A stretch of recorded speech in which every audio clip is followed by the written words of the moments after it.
أعوذ بالله من الشيطان الرجيم بسم الله الرحمن الرحيم الحمد لله الذي أنزل على عبده الكتاب ولم يجعل له عوجا قيما لينذر بأسا شديدا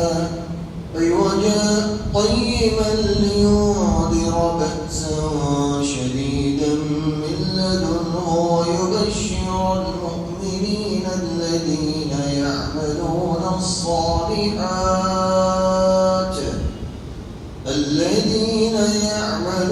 الصالحات أن لهم أجرا حسنا ماكثين فيه أبدا وينذر الذين قالوا اتخذ الله ولدا ما لهم به من علم ولا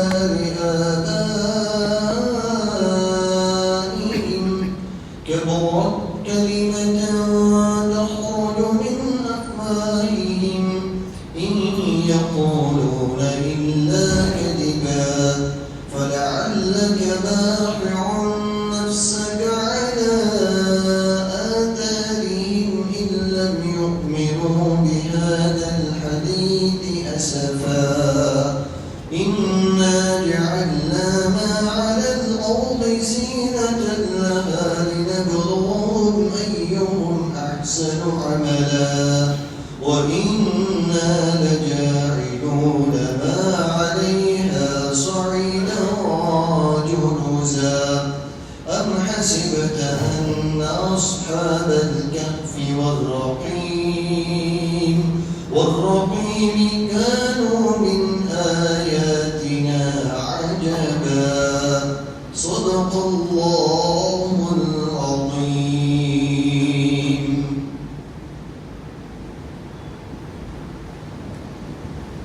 پہلے جب دنیاوی میں آنا ہوا تھا 2012 میں پہلی بقرعید پڑھائی تھی. اس کے بعد 2013 میں پہلا رمضان المبارک آیا تھا. اس میں ہم نے سورہ یوسف کی تفسیر سنی تھی پہلی مرتبہ میں. گزشتہ سال بھی دوبارہ سورہ یوسف کی تفسیر سنی. ہر مرتبہ کی باتیں ہوتی ہیں، نئے مضامین ہوتے ہیں، گھر گھر پر سننے کے لیے آلات بھی لگ چکے ہیں، اس لیے اس حساب سے اس کی تفسیر کو دوبارہ ذکر کر دیا گیا. پھر 2014 کی رمضان میں ہم نے سورہ کہف کی تفسیر کی تھی. یہ سورہ کہف کی تفسیر اس سال ہم دوبارہ شروع کرنے جا رہے ہیں. اس زمانے میں کچھ سہولتیں تھیں اور اس زمانے میں جو ظالم متشدد لوگ ہمارے اوپر مسلط ہیں ان کا ظلم و تشدد بھی نہیں تھا. ایسے سخت حالات بھی نہیں تھے، ہمارے ملک میں بھی نہیں تھے اور پوری دنیا میں بھی نہیں تھے. اس مناسبت سے سورہ کہف کی تفسیر کو یہاں پر دوبارہ ذکر کرنا شروع کیا ہے تاکہ اس کے مضامین جس کا بیان آئندہ آ رہا ہے اس کے ذریعے موجودہ زمانے میں ساری دنیا کے عمومی طور پر اور خصوصی طور پر ہمارے ملک میں برپا ہونے والے حالات سے بچنے کا سامان اور اس کی رہنمائی، ہمارے ایمان کی حفاظت، ہمارے تقدس اور ہمارے تقدسات کی حفاظت یہ کس طریقے سے ہم کر سکیں اس کا اندازہ اللہ تعالیٰ نے اس سورہ کریمہ میں سورہ کہف میں ذکر فرمایا ہے. سورہ کہف قرآن الکریم کی عدد کے اعتبار سے، نمبر کے اعتبار سے 18ویں سورت ہے. نمبر 18 پر یہ سورت سورہ کہف ہے. اس سورت میں کل 110 آیات ہیں اور اس سورت میں 12 رکوع ہیں. اللہ تعالیٰ نے یہ پوری سورت نازل فرمائی ہے. اس سورت کا نام سورہ کہف اس لیے رکھا گیا، کہف کا معنی اصل گفا کے ہیں جو پہاڑ کے اندر ہوتی ہیں، پہاڑ کی چٹانوں کے بیچ میں ہوتی ہیں گفا. چونکہ اس سورت میں کچھ نوجوانوں کا قصہ آئے گا جس کو ہم نے ابھی آخری آیت میں پڑھا. ام حسبت ان اصحاب الكهف اذا الفتية الى الكهف، کچھ نوجوان ایک گفا میں جا بیٹھے، کچھ نوجوان ایک کھوہ میں جا بیٹھے. چونکہ کھوہ اور گفا کا ذکر قرآن الکریم کی اس سورت میں ہے، اس نسبت سے اس سورت کا نام سورہ کہف رکھ دیا گیا. اس سورت میں کون سے مضامین ہیں؟ اللہ تعالیٰ نے اس سورت میں اجمالی طور پر کن کن مضامین کو ذکر فرمایا ہے، اور ہم نے اس سورت کو اس رمضان مبارک میں تفسیر کے لیے کیوں پسند کیا، اس کی وجہ کیا ہے؟ وجہ اس کی یہ ہے کہ اس سورت کے ذریعے اللہ رب العالمین ہمیں یہ بات بتائے گا کہ اللہ تعالیٰ کبھی کسی کو غالب کرنے میں، کسی کو جیت دینے میں، کسی کو آگے بڑھانے میں، کسی کی حفاظت کرنے میں، اللہ رب العالمین کسی کو جیت دینے میں، کامیاب کرنے میں کثرت کا محتاج نہیں ہوتا، دنیاوی طاقتوں کا محتاج نہیں ہوگا. اس صورت میں اللہ رب العالمین نے یہ بات بیان فرمائی ہے کہ اللہ تعالیٰ مٹھی بھر مظلوموں کو بھی کس طریقے سے کامیابی کی راہ دکھا سکتا ہے. اللہ تعالیٰ مٹھی بھر لوگوں کو کس طریقے سے نجات دے سکتا ہے. اللہ رب العالمین چاہے ساری حکومت مخالف ہو جائے، ساری گورنمنٹ تمہارے پیچھے پڑ جائے، اس کے باوجود اللہ رب العالمین تمہارے ایمان کی فکر کرنے پر کس طریقے سے تمہیں کامرانی اور کامیابی عطا کر سکتا ہے، اس مضمون کو اللہ رب العالمین نے اس صورت میں ذکر فرمایا ہے. اللہ تعالیٰ مظلوموں کی مدد کس انداز سے کرتا ہے کوئی آدمی سوچ بھی نہیں سکتا. جہاں کوئی سبب موجود نہیں ہوتا، انسان کی زندگی کے گزارے کے لیے نہ ہوا، نہ پانی، نہ کھانا، نہ پینا، کوئی چیز جہاں موجود نہیں ہوتی، انسان کے پاس سارے اسباب کی غیر موجودگی میں اللہ رب العالمین مظلوموں کی مدد کس طریقے سے کرتا ہے، اس کو اس صورت میں ذکر کیا گیا ہے. اس صورت سے ہمیں اس بات کی تعلیم ملتی ہے کہ کبھی بھی باطل کے آگے جھکنا نہیں چاہیے. باطل کے آگے جھکنے والا، ناحق کے آگے جھکنے والا، ظالموں کے آگے گھٹنے ٹیکنے والا کبھی کامیاب نہیں ہوتا. کامیاب وہ ہوتا ہے جو باطل کے آگے جھکتا نہیں ہے، ڈٹتا ہے. کامیاب وہ ہوتا ہے جو باطل کے آگے اپنے آپ کو کمزور نہیں سمجھتا، اللہ پر یقین کرتے ہوئے وہ حفاظت کے راستے اختیار کرتا ہے. کامیاب وہ ہوتا ہے. اس مضمون کو اللہ تعالیٰ نے اس صورت میں ذکر فرمایا ہے.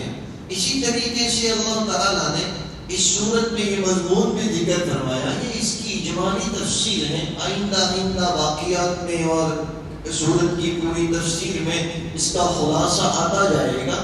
اس صورت میں ہمیں یہ بات بھی سکھائی گئی، اس میں ایک بات یہ بھی آئے گی کہ کبھی بھی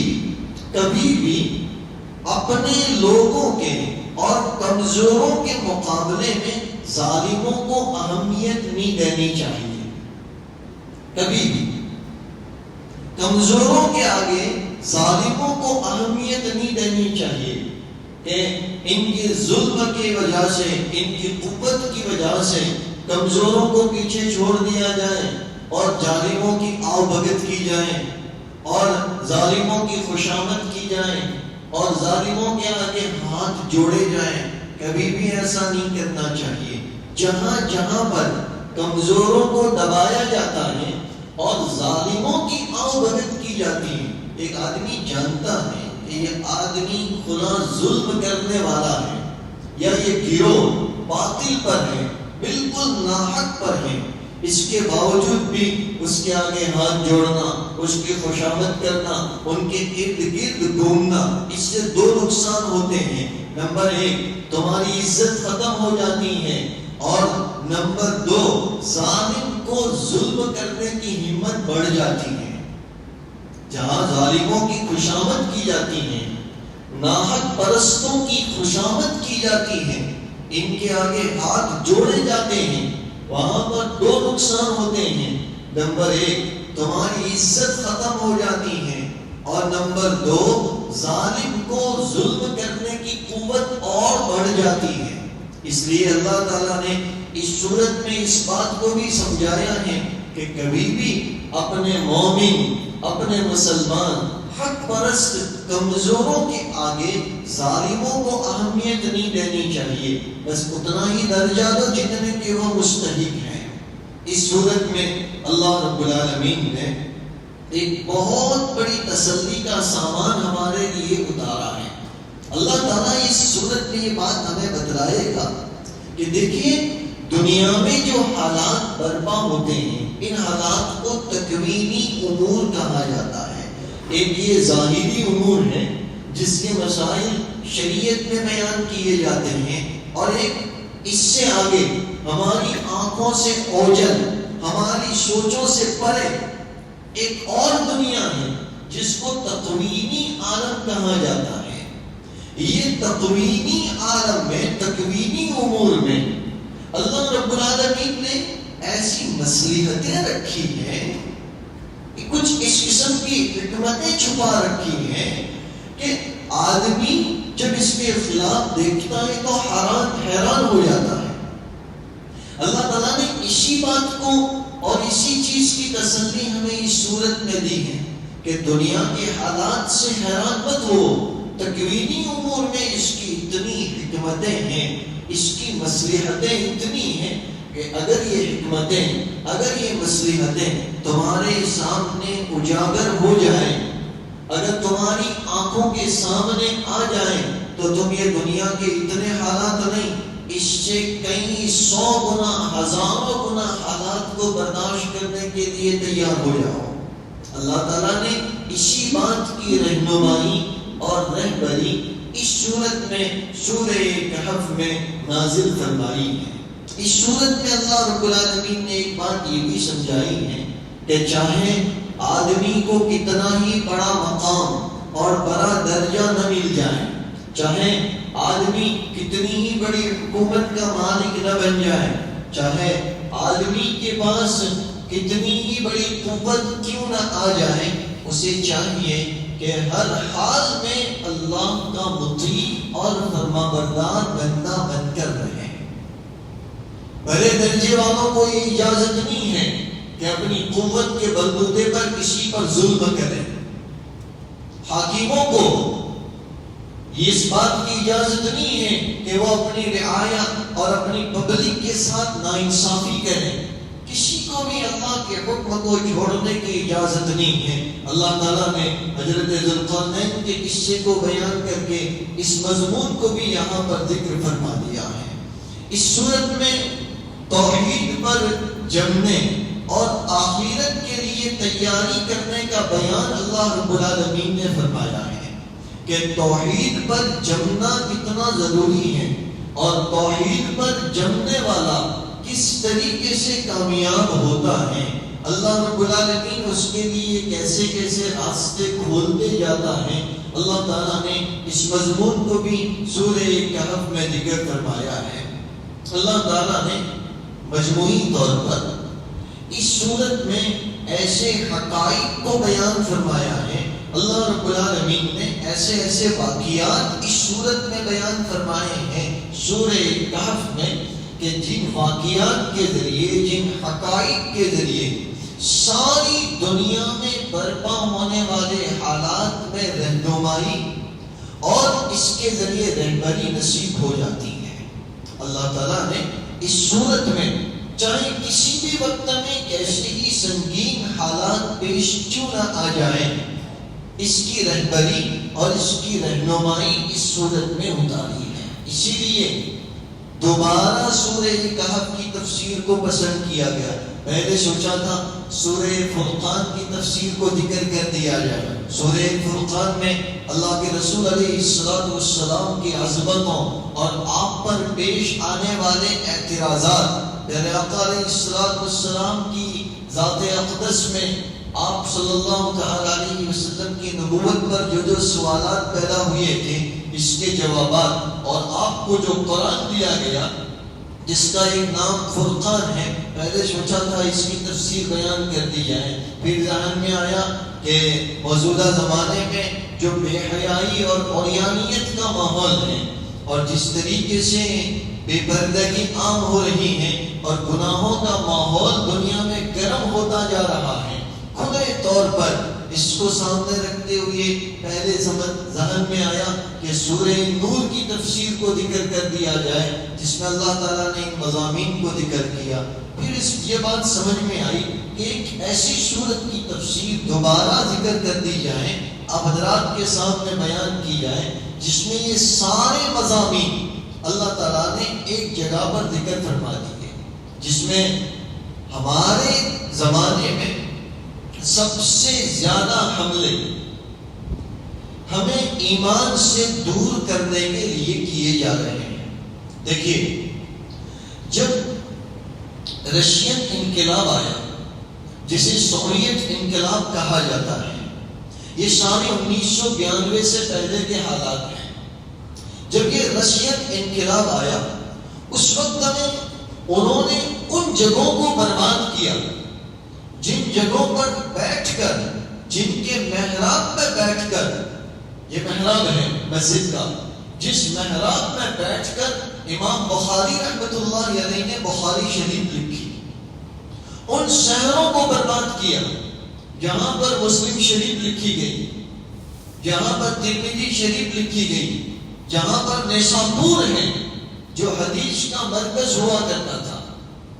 انہوں نے ان شہروں کو برباد کیا، اور جانتے ہو بربادی کی شروعات انہوں نے کیسے کی؟ سب سے پہلے انہوں نے اسلامی مراکز کو نشانہ بنایا۔ وہ مسجدیں جو نمازوں کے ذریعے آباد کی جاتی تھی، ان مسجدوں کے اوپر جنجیروں سے تالے لگوا دیے، جنجیروں سے۔ وہ 1994، 95، 96 کے بعد کئی مسجدیں کھلی ہیں، تب تک وہاں جنجیروں میں تالے تھے۔ وہی چیزیں جو آج کل ہمارے ملک میں دن بدن نظر آ رہی ہیں، بالکل وہی چیزیں، مسجدوں کو ٹارگیٹ کرنا۔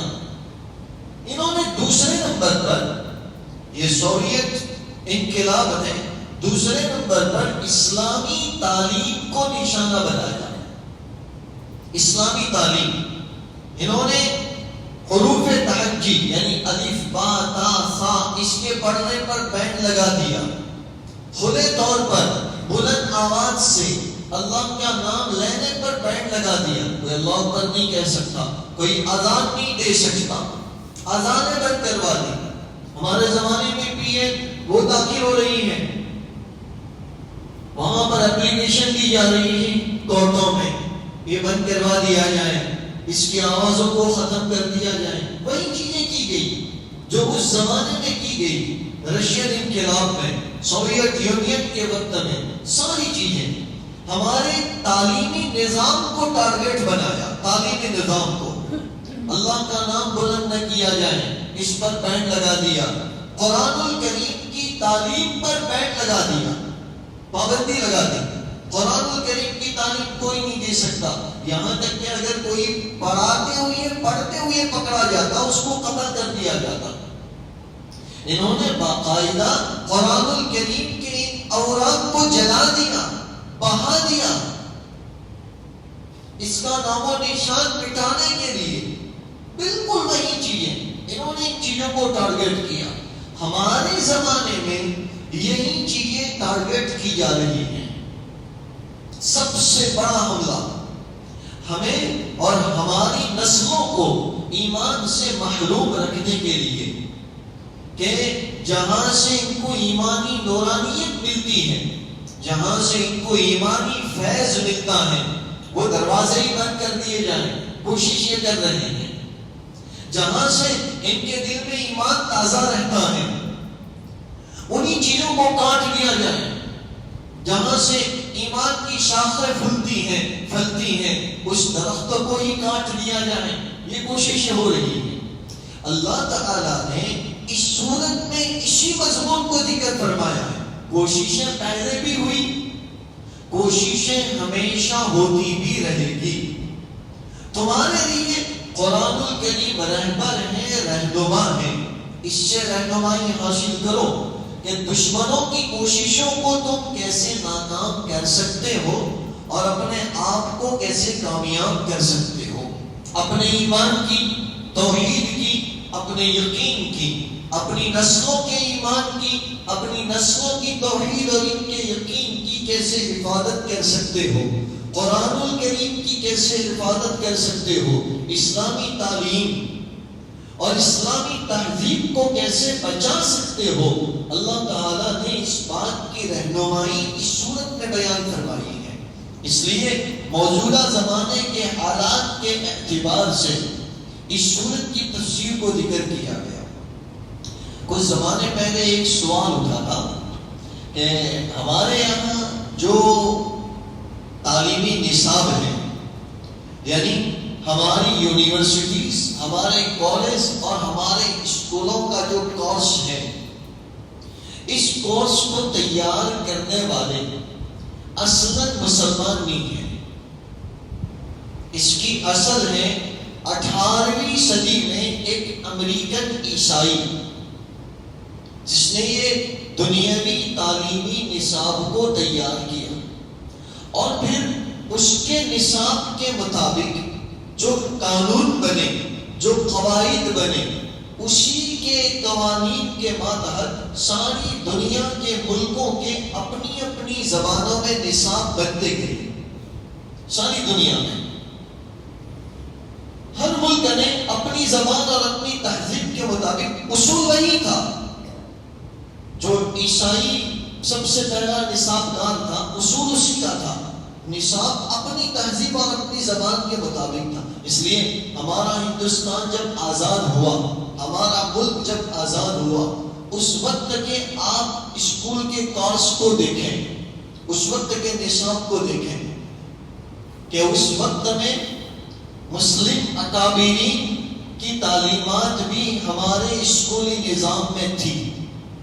مولانا کے قصے تھے، پیارے آقا علیہ السلام کا قصہ ہمارے اسکول کے کورس میں تھا. ایک مثالی نمونے کے طور پر ہمارے اسکول کے نصاب میں حضرت محمد مصطفیٰ صلی اللہ تعالی علیہ وسلم کی تعلیم اور آپ کے اخلاق کو پڑھایا جاتا تھا. کیونکہ شروعات میں اس کا غلبہ تھا، لیکن جیسے جیسے وقت دور ہوتا گیا اور خبیث قسم کی حکومتیں گدی پر آتی گئی، خاص طور پر ہماری یہ 11-12 سال کی حکومتیں، انہوں نے سارے نصاب کو اور پورے اتہاس کو بدل کر رکھ دیا. وہ چیزیں داخل کر دی. وجہ یہی ہے کہ وہ کس طریقے سے ہمارے ایمان پر، اسلام اور اسلامی تہذیب پر حاوی ہونا چاہتے ہیں. انہوں نے وہ چیزیں اس سے نکال دی اور اپنے مطلب کی چیزوں کو ان نصابوں میں شامل کر دیا.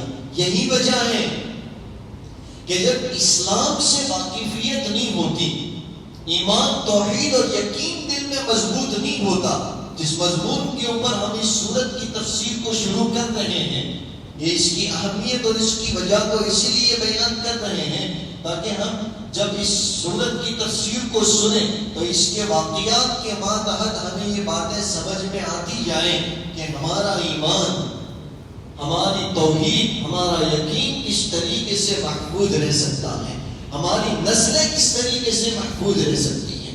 ایمان کے اوپر کچھ ایسا حملہ ہوا، انہوں نے نصاب کو کچھ اس طریقے سے ترتیب دیا کہ رہتے رہتے جو ہوشیاری اور ایک ہائی لیول کا ایجوکیشن کا سبب بننا چاہیے تھا، یہی نصاب ہمارے بچوں کے دلوں میں اسلام کے خلاف اعتراضات اور اسلام کے خلاف سوالات کے پیدا ہونے کا ذریعہ بن گیا. یہی نصاب ہمارے دہلی میں سائنس یونیورسٹی میں پڑھنے والی ایک طالبہ مسلم، وہ کشمیر کشمیر سے تعلیم کے لیے وہاں پر جاتی ہیں اور کچھ سال کی تعلیم کے بعد وہ ایک سوال نامہ لکھ کر بھیجتی ہیں کہ مفتی صاحب اللہ تعالیٰ اتنا بڑا ظالم تو نہیں ہو سکتا نا کہ وہ اس طریقے سے ایک ہی مرتبہ میں 3 طلاق سے جدا کر دیں. اس کا وجود بھی ہے اسلام میں یا اس کے بعد کے حالات وہ اس کے اوپر سوالات کرتی ہیں. اب اس اللہ کی بندی کو کیسے سمجھایا جائے؟ حالانکہ جب سمجھایا گیا اس کے ذہن میں آ گیا اللہ تعالیٰ کبھی کسی پر لا یحب الظلم، اللہ نہ ظلم کو پسند کرتا ہے نہ کسی پر ظلم کرتا ہے. اس کا ہر فیصلہ، اس کا ہر حکم بالکل عین عدل اور انصاف کے ساتھ ہے اور حکمت سے بھرا ہوا ہے. اللہ تعالیٰ نے یہ چیزیں اس طریقے سے قرآن میں اتاری ہی نہیں ہیں. سب سے پہلی چیز طلاق اللہ کو سب سے زیادہ ناپسندیدہ عمل، وہ تو اللہ کو پسند ہے ہی نہیں. نمبر 2، اللہ تعالیٰ نے کہاں قرآن میں ایسا فرمایا کہ اس طریقے سے دیا جائے؟ اللہ تعالیٰ تو فرماتے ہیں انسانکم بِإِحْسَان، احسان کے ساتھ روکنا ہے، جمانا ہے، نرمی کے ساتھ اچھا سلوک کر کے اسے بچانا ہے. اللہ کی تعلیم تو یہ ہے. نمبر 3، قرآن الکریم کا پورا مطالعہ کر لو. اللہ تعالیٰ نے الطلاق و مرتان کہا، ضرورت پڑی 1 2، تیسری طلاق کا ذکر یہاں ہے ہی نہیں. اللہ تعالیٰ نے پھر اس پوری تفصیل سمجھائی ہے قرآن الکریم میں کہ پھر تم اس رشتے کو بچانے کے لیے کیا کیا کر سکتے ہو. میں اشارہ کر رہا ہوں کہ ہم ایک دوسرے موضوع کی طرف جا رہے ہیں. اللہ تعالیٰ نے پوری تفصیل سمجھائی ہے اور اس کے بعد ایک لمبی تفصیل اس رشتے کو بچانے کے لیے سمجھا کر پھر ذکر کر پایا. اس سے بھی پتہ چلتا ہے اللہ تعالیٰ اس بات کا حکم دیتا ہی نہیں. تو اسلام کی تعلیم تو یہ ہے، قرآن کی تعلیم تو یہ ہے، لیکن ذہنیت کو اس طریقے سے بگاڑا گیا ہے کہ سیدھا قرآن پر اعتراض، سیدھا اللہ پر اعتراض. اللہ نے ایسا کہا، اللہ نے کہا ایسا کہا، کہاں ایسا کہا. تو اس طریقے سے ہمارے دلوں میں سے ایمان کو مٹایا جا رہا ہے. آپ کے نام کو نہیں مٹایا جا رہا. آدھار کارڈ پر، آئی کارڈ پر، ریشن کارڈ پر نام آپ کا ہی رہے گا، سرنیم آپ کی رہے گی. آپ کے کوٹے میں لکھا جائے گا مسلم، ریلیجن میں لکھا جائے گا مسلم. اس کو کوئی نہیں بدلے گا، کوئی نہیں بدلے گا. اور جب آپ کو سہولتیں دینے کی باری آئے گی تو آپ کو باہر کر دیا جائے گا ایم کلاس 6. لیکن آپ کے دل کو بدل دیا جائے گا، آپ کی تہذیب کو بدل دیا جائے گا، آپ کے اخلاق کو بدل دیا جائے گا، آپ کے رہن سہن کو بدل دیا جائے گا، جو اس زمانے میں ہو رہا ہے. تو یہ سوال اٹھا کہ بھائی یہ نصاب جس کے ذریعے ہم ہائی ایجوکیشن کو حاصل کرتے ہیں، اس کا پڑھانا تو ضروری ہے. ہاں ضروری ہے. فقہ کا ایک اصول بھی ہے کہ الضرورت تبیح المحظورات، کہ کبھی کبھی دنیا میں ایسی ضرورتیں پیش آ جاتی ہیں جس کی وجہ سے ناپسندیدہ چیزیں بھی جائز ہو جاتی ہیں. تو اب یہ ایجوکیشن ہمارے زمانے میں مردوں کے لیے، عورتوں کے لیے جو عورتوں کا ایجوکیشن ہے ایک درجے میں ضروری بھی ہوتا جا رہا ہے. اور ایجوکیشن ظاہر سی بات ہے، میں اپنا ایجوکیشن تو پڑھا نہیں سکتا، اور ڈگری تو وہی ایجوکیشن سے ملتی ہے، تو ضروری وہاں جانا ہوا تو ضروری ہے.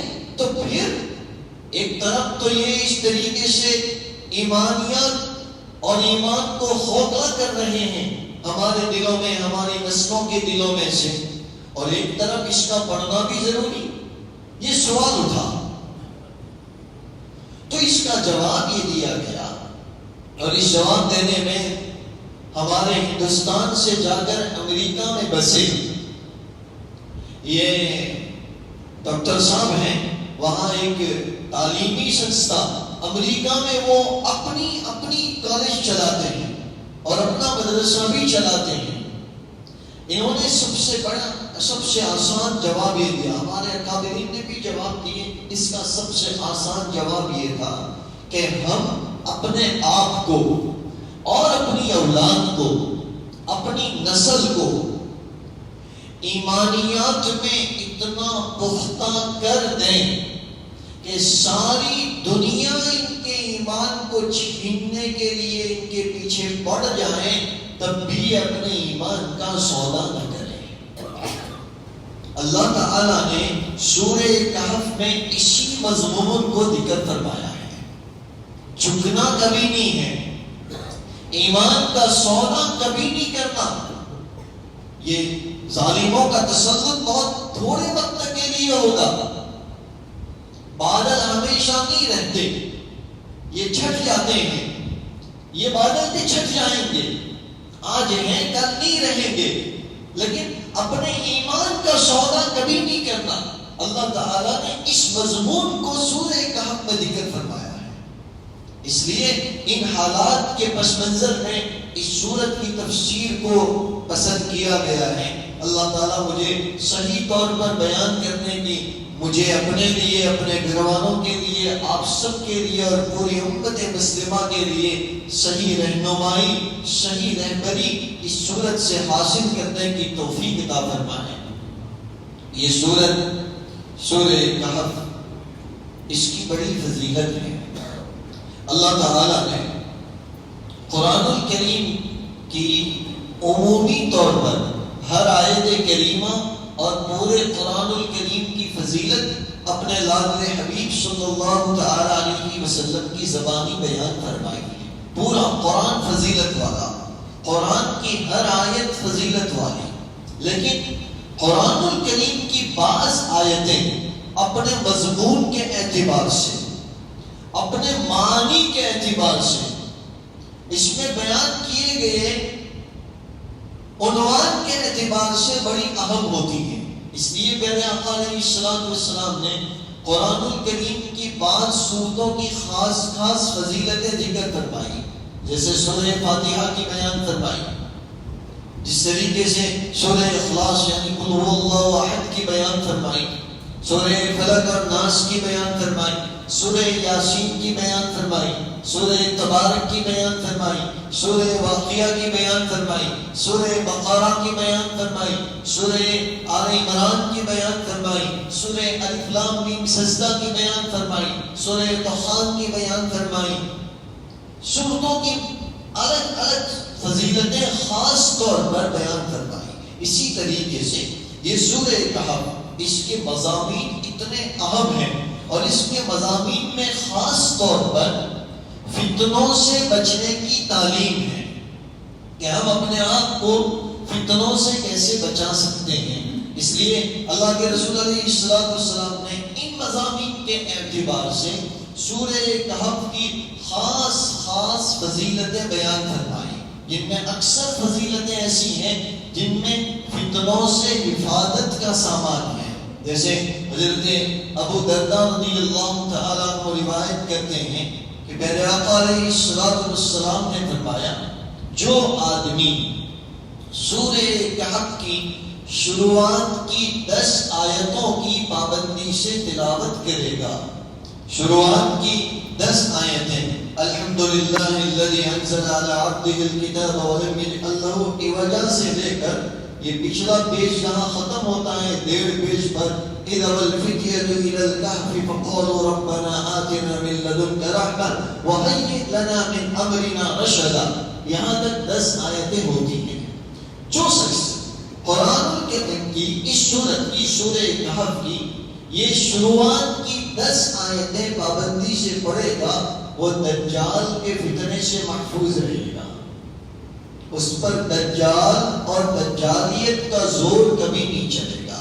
ایک اور روایت میں ہے کہ شروعات کی 10 آیتیں اور اخیر کی چند آیتیں ان الذین آمنوا وعملوا الصالحات کانت لهم جنات الفردوس نزلا، یہ آیتیں یا اخیر کا سورہ کہف کا پورا رکوع اگر کوئی شروعات کی 10 آیتیں اور سورہ کہف کا آخری رکوع پابندی سے پڑھتا رہے گا، اللہ رب العالمین اسے فتنوں سے محفوظ رکھے گا۔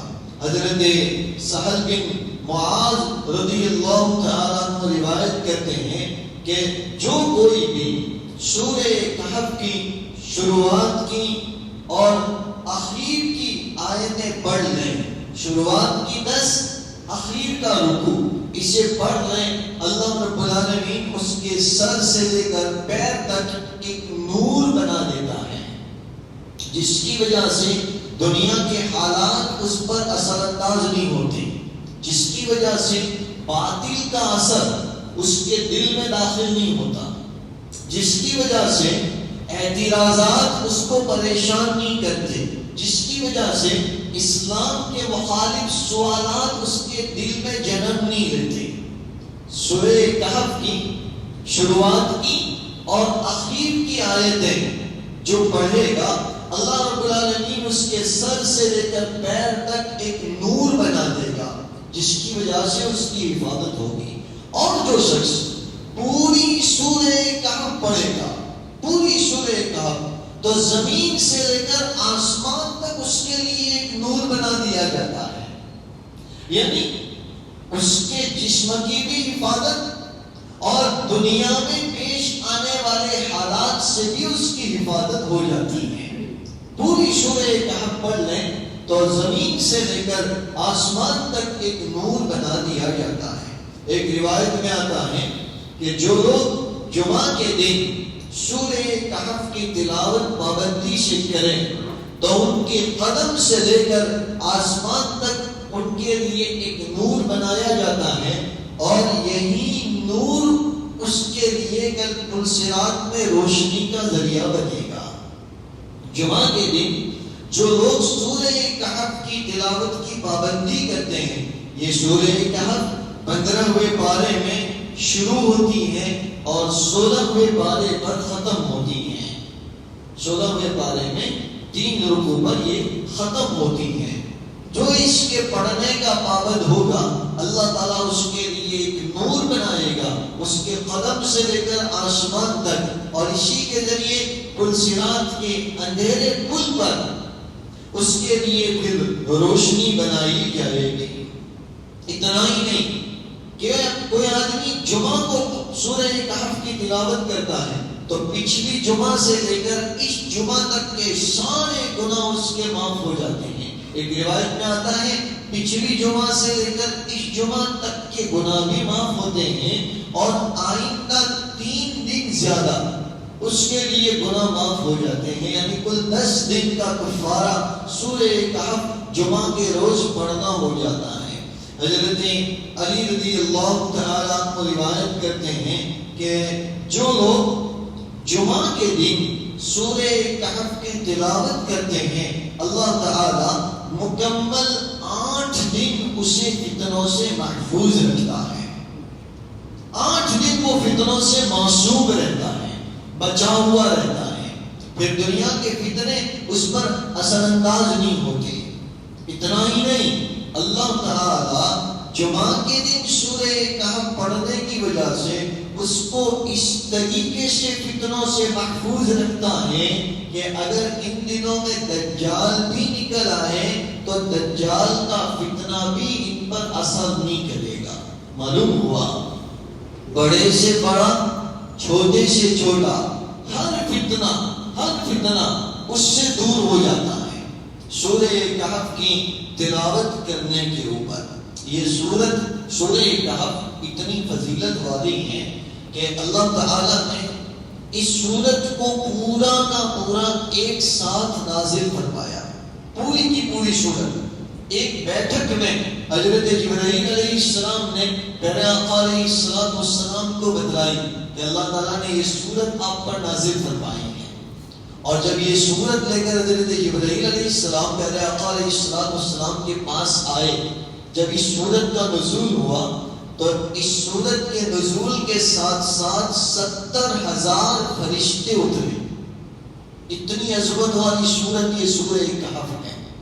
مفسرین نے لکھا ہے کہ یہ جو فائدہ اس سورت کا ذکر کیا گیا ہے، اس کے جو فوائد بیان کیے گئے، اس کی جو فضیلت بیان کی گئی، یہ اس وقت نصیب ہوتی ہیں جب تک کہ اس سورت میں جو مضامین بیان کیے گئے ہیں، جس کو میں نے شروعات میں ذکر فرمایا، اسی اہمیت کی وجہ سے کہ اس سورت میں جو مضامین بیان کیے گئے ہیں، فائدہ اس وقت ہوگا کہ ان مضامین کا یقین رکھتے ہوئے آدمی پابندی کے ساتھ اس کی تلاوت کرے۔ ایسا نہیں کبھی کر لی تو کر لی باقی چھوڑ دیا، ایسا نہیں من میں آیا تو کیا اور من میں نہیں آیا تو چھوڑ دیا، ایسا نہیں، پابندی کے ساتھ ان آیات اور اس سورت کے مضامین پر یقین رکھتے ہوئے وہ تلاوت کرے۔ اللہ تعالی سمجھے نہ سمجھے، چاہے وہ اس کا معنی جانتا ہو نہ جانتا ہو، دل میں یقین ہے اور تلاوت کا پابند ہے، اللہ تعالی اس کی ضرور حفاظت کرے گا، ضرور حفاظت کرے گا۔ کتنا اچھا ہے ہم خود بھی اس کے پابند بنے، اور کتنا اچھا ہے اپنی اولاد کو اس کا پابند بنا دیا جائے۔ بیٹا اب آپ نے قرآن پڑھنا سیکھ لیا ہے، آپ گھر سے نکل رہے ہو، روزانہ تو ہم آپ کو دعا پڑھا کر اور خود بھی دعا پڑھ کر بسم اللہ توکلت علی اللہ فی امان اللہ کہہ کر آپ پر دم کرتے ہیں، آپ کو بیچتے ہیں۔ بیٹا جمعہ کے دن ایک کام اور تو کر لیا کر کہ سورہ کہف کو پڑھ لیا کر، تاکہ دشمنوں کے فتنوں سے تو محفوظ رہیں۔ کوئی فتنہ اس پر اثر انداز نہیں ہوگا اگر اس کا پابند بنا دیں۔ باقاعدہ ہمارا ایک مرتبہ کولکاتہ VHP یعنی وشو ہندو پریشد یونیورسٹی میں جانا ہوا، بہت بڑی یونیورسٹی ہے کولکاتہ میں، اور وہاں اکثریت اس کے ارد گرد کی مسلمانوں کی ہے۔ یہ بچوں کی حفاظت پر بڑی اہم بات ہے، اکثریت اس کے ارد گرد کی مسلمانوں کی ہے۔ اور پوچھا تحقیق کے طور پر کہ پڑھنے والے بچے کہاں، پڑھنے والوں میں بھی، پر جب وہ رہنے والے بھی وہی ہیں تو وہ بھی یہاں پڑھنے آتے ہیں۔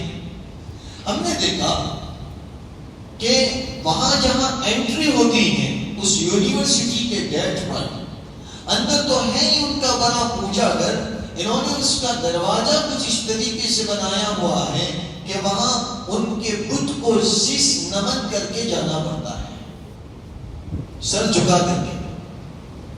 اندر داخلہ تو نہیں ملتا ہے، ہم تو داخل ہوئے ہی نہیں، وہ باہر سے بات چیت ہوئی اور پھر وہاں سے ہی باہر سے آ گئے۔ ایمانی حملہ ور اپنی ساری طاقت کے ساتھ، سارے زور کے ساتھ ہر موڑ پر کھڑے ہیں، حفاظت کا سامان قرآن ہے۔ اور کتنا آسان عمل، سورہ کہف کی تلاوت کا پابند بنا دیا جائے، اللہ تعالیٰ فتنوں سے محفوظ رکھے گا۔ فائدہ اس وقت ہوگا جبکہ یہ پابندی کے ساتھ اس کی تلاوت کی جائے۔ یہ سورہ کہف کی فضیلت ہے۔ آج ہم نے اس کا نام، پھر اس کے مضامین، اس کی تفسیر بیان کرنے کی وجہ اور سورہ کہف کی فضیلت کو سنا۔ اللہ تعالیٰ نے اس سورت کو کیوں نازل فرمایا، اس پر ایک بڑا قصہ ہے پیارے آقا علیہ السلام کا، کہ یہ قصہ پیش آیا مکہ کے مشرکین کے ساتھ پیارے آقا علیہ السلام کا۔ پھر مکہ کے مشرکین نے اس کے حل کے لیے اپنی طرف سے ایک چال چلی، اللہ تعالیٰ نے اس کے جواب میں یہ سورت نازل فرمائی ہے۔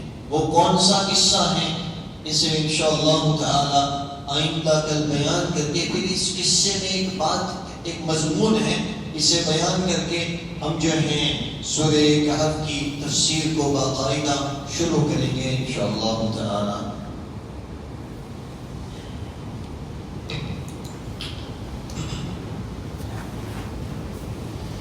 بسم اللہ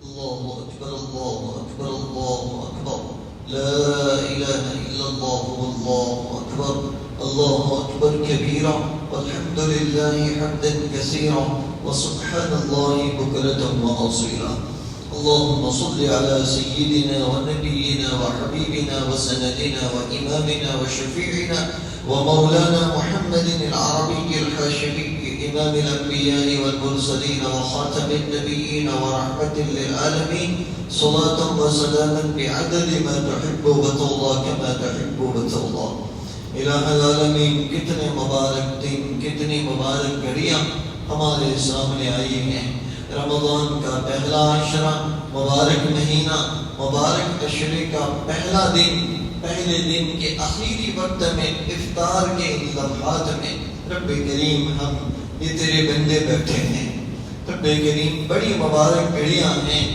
بڑا مبارک مہینہ ہے الہ العالمین اسے ہم سب کے لیے برکتوں کا ذریعہ بنا دیجئے اسے ہم سب کے لیے رحمتوں کا ذریعہ بنا دیجئے تیری خصوصی رحمتیں رب کریم ہم سب پر ہمارے گھر والوں کے اوپر نازل فرمائیے الہ العالمین ہمیں اس مہینے کی خوب قدردانی کرنے کی توفیق عطا فرمائیے رب کریم جن صفات کے ساتھ جن اعمال کے ساتھ جن تعلیمات کے ساتھ تو نے اس مہینے کا نزول فرمایا ہے رب کریم ہمیں ان صفات کے ساتھ وابستہ ہونے والے بنا دیجئے ان صفات سے اپنے آپ کو مزین کرنے والے بنا دیجئے ان اعمال میں ہمیں مشغول رکھ جو اعمال تجھے پسند ہیں الہ العالمین رمضان المبارک کے اس مہینے میں روزوں کی پابندی کی رات کو تراویح کو پابندی کے ساتھ ادا کرنے کی ہمیں توفیق عطا فرمائیے گناہوں سے بچنے کی توفیق عطا فرمائیے رب کریم گناہوں کے ذریعے تیری نافرمانیوں کے ذریعے ہمیں اس مہینے کو برباد کرنے سے بچا لیجیے رب کریم غلط دیکھنے غلط بولنے غلط سننے غلط پکڑنے اور غلط کاموں کی طرف چلنے سے ہم سب کی حفاظت فرمائیے الہ العالمین ہمارا بولنا ہمارا دیکھنا قرآن الکریم کو بنا دیجئے کہ بولیں تو کلام پاک کی تلاوت کو بولیں سنیں تو کلام پاک کی تلاوت کو سنیں تو راتوں کو تراویح میں قرآن الکریم کو سنیں الہ العالمین دیکھیں تو قرآن الکریم کو دیکھیں الہ العالمین ہمیں ایسی توفیق عطا فرمائیے رب کریم ہر قسم کی ان اعمال سے ان بدیوں سے ان خرابیوں سے ہماری حفاظت فرمائیے غیبت ہے چغلی ہے گھمنڈ ہے تمام رذائل ہیں جو روزوں کو برباد کر دیتے ہیں اس سے ہماری حفاظت فرمائیے ہمارے گھروں کی حفاظت فرمائیے مقبولیت اور قابلیت عطا فرمائیے قابلیت اور قبولیت عطا فرمائیے عزت عطا فرمائیے ذلتی اور رسوائی سے حفاظت فرمائیے ہمارے ایمان کی حفاظت فرمائیے رب کریم ہمارے ملک میں اور پورے عالم میں خاص طور پر ہمارے ملک میں اور جزیرۃ العرب میں اور ملک و شام میں امن و امان پیدا فرمائیے امن و امان پیدا فرمائیے الہ العالمین امن و امان پیدا فرمائیے اللهم إنا نسألك من خير ما سألك منه نبيك محمد صلى الله تعالى عليه وسلم ونعوذ بك من شر ما استعاذك منه نبيك محمد صلى الله تعالى عليه وسلم وأنت المستعان وعليك البلاغ ولا حول ولا قوة إلا بالله العلي العظيم آمين يا رب العالمين إن الله وملائكته يصلون على النبي يا أيها الذين آمنوا صلوا عليه وسلموا تسليما اللهم صل على سيدنا ونبينا ومولانا محمد وعلى آل سيدنا ونبينا ومولانا محمد وبارك وسلم سبحان ربك رب العزة عما يصفون وسلام على المرسلين والحمد لله رب العالمين